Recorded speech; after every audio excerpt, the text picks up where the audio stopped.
స్నేహితులతో కలిసి భోజనం చేయాలి. ఈ వ్రతం కేవలం వ్యక్తిగతం కాదు, ఇది సామూహిక ఆనందం, సామూహిక ఆధ్యాత్మికత. శ్రీకృష్ణుడు చెప్తున్నటువంటి ఆ విధానాలను విని యుధిష్ఠరుడి కళ్ళు ఆశ్చర్యంతో వెలిగిపోగాయి. ఈ వ్రతం ఆజీవనం చేయదగినదే. కృష్ణుడు గంభీరంగా చెప్పాడు. కనీసం 1 సంవత్సరమైనా ఆచరించాలి. అలాగే ముఖ్యంగా ఈ వ్రతం గురించి కనీసం ఒకరికైనా చెప్పి వారిని కూడా ఆచరించేలా చేయాలి. ఆ రాత్రి భగవంతుడికి సంబంధించినటువంటి నాట్యం, గానం, నాటకాలు, కథలతోనూ జాగరణ చేయాలి. తెల్లవారుజామున నవమి ప్రభాతవేళ దేవతా విగ్రహాలను నీటిలో విసర్జించాలి.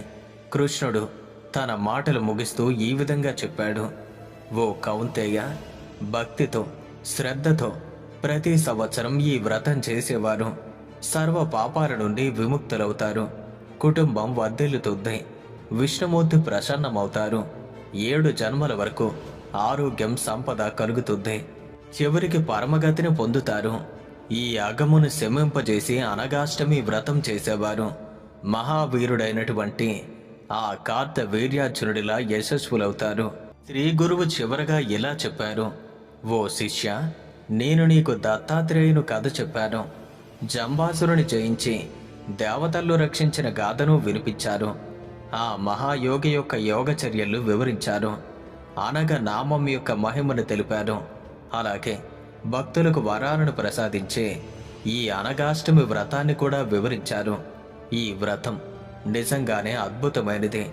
శ్రద్ధతో ఆచరించిన వారికి ఆ భగవంతుడు తప్పక అనుగ్రహిస్తాడు. ఓం అనగాయ నమః, ఓం అనగాయై నమః.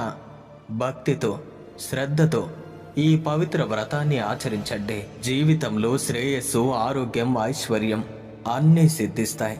మీరు ఎవరైనా ఈ అనగాష్టమి వ్రతాన్ని ఆచరించాలి అనుకుంటే దానికి సంబంధించినటువంటి పూర్తి విధానాలు, అన్ని వివరాలు ఈ వీడియో క్రింద ఉన్నటువంటి కామెంట్ సెక్షన్లో అక్కడ పిన్ చేయబడి ఉన్నాయి. అన్ని వివరాలు మీరు తెలుసుకోగలరు. అవకాశం ఉంటే ఈ వ్రతాన్ని ఆచరించండి. అన్ని విధాలుగా మీకు మంచి జరుగుతుంది.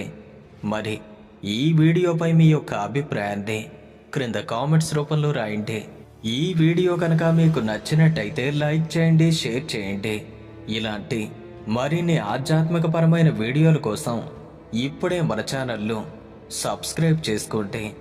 ఆ దత్తాత్రేయుని యొక్క అనుగ్రహం, అలాగే ఆ అనగాదేవి యొక్క అనుగ్రహం మీ అందరిపైన ఉండాలని మనస్ఫూర్తిగా కోరుకుంటూ సర్వే జనా సుఖినో భవంతు.